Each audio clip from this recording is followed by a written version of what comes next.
Nick Jr. is proud to announce the arrival of a very special engine, Thomas the Tank Engine. Blow a whistle and wave a flag. It's your chance to drive with Thomas, Edward, Henry, Gordon, James and Percy. Hurry up, please. The engines are proud to run the line, come rain or shine. Well done, boys. Keep it up. It's a children's classic, inviting you to join the engines in their world of adventures. Join Thomas the Tank Engine and Friends, today at 4 on Nick Jr. Just for me.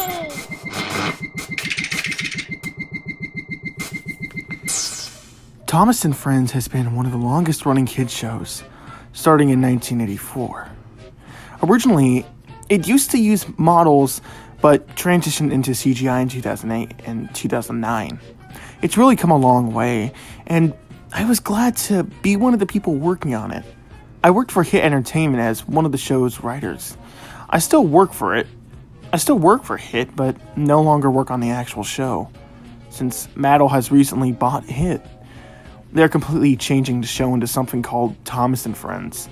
Big World, Big Adventures, which I'm pretty sure is going to be a total failure. The main reason I stopped working on the show was because my favorite two characters, Edward and Henry, got the boot and were to be replaced by two new female characters, which I hated. Mattel thought it was better this way because the Steam team was unbalanced in terms of gender. Only one female engine, 6 male.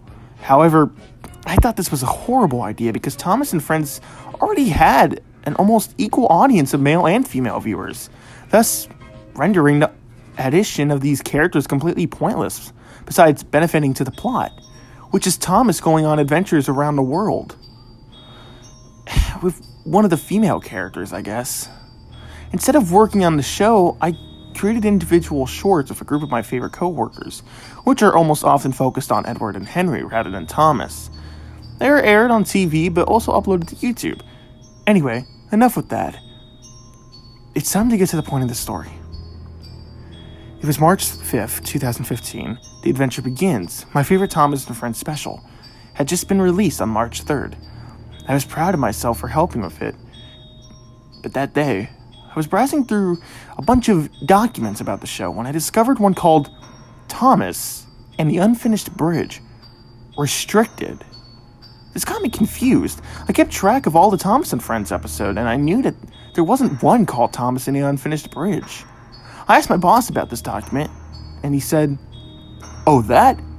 he asked, seeming slightly concerned. In 1988, an episode was going to be made called Thomas and the Unfinished Bridge, but it was never aired. Why? I asked. Well, it was supposed to be a regular episode, my boss explained, although it wasn't a part of the season, as the last season before the episode was made in 1986, as you know. The episode was supposed to happen like this. Thomas was doing something normal and his brakes began to fail. He was going towards an unfinished bridge with a bunch of passengers inside a coach. He was pulling. Luckily, Edward saw this and managed to stop Thomas by copping up to the couch and applying his brakes. Somebody working at the company made a draft of the episode and sent it to the show's main creators in the VHS tape. I think the guy's name was Eric. Then the company noticed some things in the draft, and they fired the person who made it and canceled the entire episode. But why? I wondered. We don't even know. Now, we don't want to either, my boss answered. And what happened to the VHS tape, if I may ask? I told you that the company kept it, but it was stolen by somebody. Nobody knows where it went, he said. This was sort of creepy. I should have ignored this Thomas and the Unfinished Bridge thing, but my curiosity often overpowered me in life, and this was one of those occasions. When I got home that same day, I searched Amazon for anything called Thomas and the Unfinished Bridge. Surprisingly enough, I actually found an old VHS tape with the same name, being sold by an account which had a username of a bunch of random characters, letters, and numbers specifically. I found this odd and thought maybe I should stop there, but my curiosity got the better of me again. I ordered the VHS tape. It took 8 days for the tape to arrive before it finally did on March 13th, Friday the 13th. What an odd coincidence. I connected my VCR to my TV and inserted the tape into the player.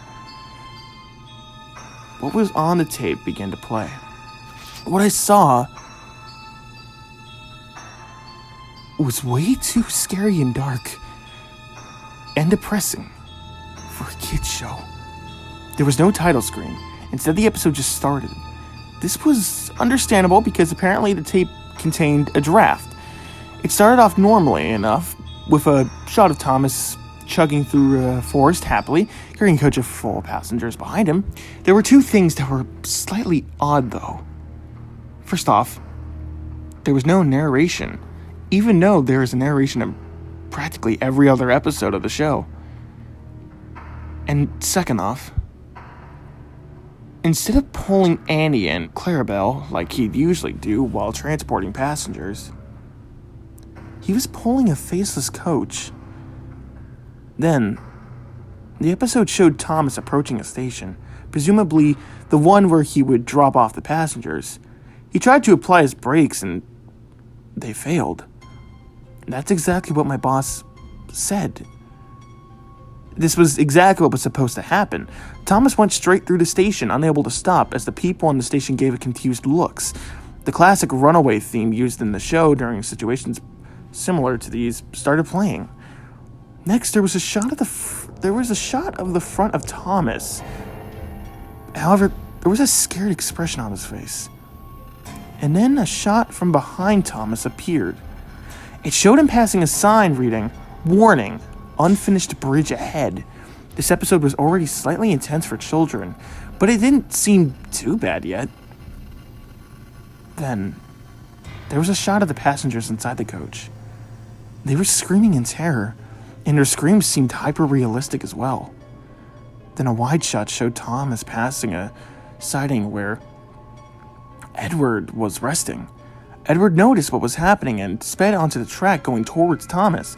Soon he got to the coach. However, since it was a coach, there was no one there to couple Edward to it. This was a serious problem. There was another shot of inside the coach with more realistic screams. And then there was an extremely wide shot showing Thomas getting dangerously close to the unfinished bridge. Then there was a shot of inside of Thomas's cabin. His driver said, "The brakes are working again!" By far, that was the only speaking line in the entire episodes besides the screams. Then it showed Thomas.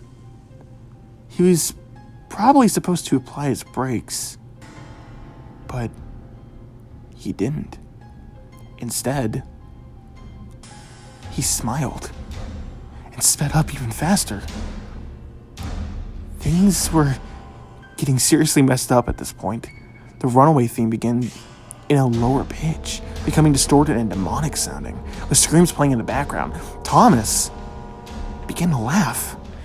Then as I watched with horror, he plunged straight over the side of the bridge with the coach. I saw Edward break behind him just before he went over too. Thomas and the coach landed on a bunch of rocks, getting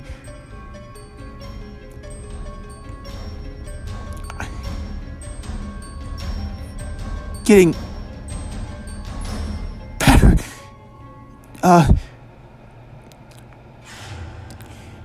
He fell down and he was gone.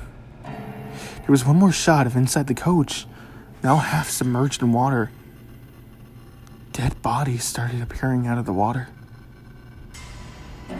They were everywhere. Then, the screen faded to static for about 10 seconds before a scene was then shown of Edward watching in terror as Sir Topham Hatt used the blowtorch to take off Thomas's face, which showed an expression of pure pain and horror, tears running down his cheeks, and Sir Topham Hatt took off his face, which immediately came lifeless, and threw it into a nearby pool of molten metal. The face melted away. "You deserve this, and much more," Topham said angrily. 10 seconds of static before another scene appeared. Edward was in the smelter's shed. His driver and firemen were nowhere to be seen. His tender wasn't there either.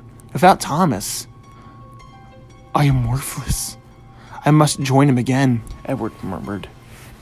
I watched as the claw came down and grabbed Edward. It pulled him upward and dropped him into a huge pool of molten metal. He melted in the pool on screen.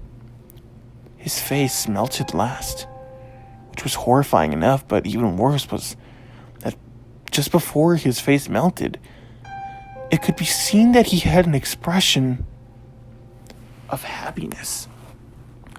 Then the episode faded to static for good. I took the VHS tape out of the VCR and I snapped it in half. Nobody would ever have to see this horrific excuse for an episode again, I thought to myself. Later I noticed that the username of the Amazon account which sold me the tape wasn't just a random letters and the numbers, it was something encoded in base 64, an encoding scheme that converted words into random letters, numbers, and sometimes other character. After running the username through a base 64 decoder, it came out as a URL for a website. When I visited the website, it was just a couple of sentences written on a blank page. But those sentences scared me. Children need to know what really happens in the world. I'll make sure it's not hidden from them. Eric.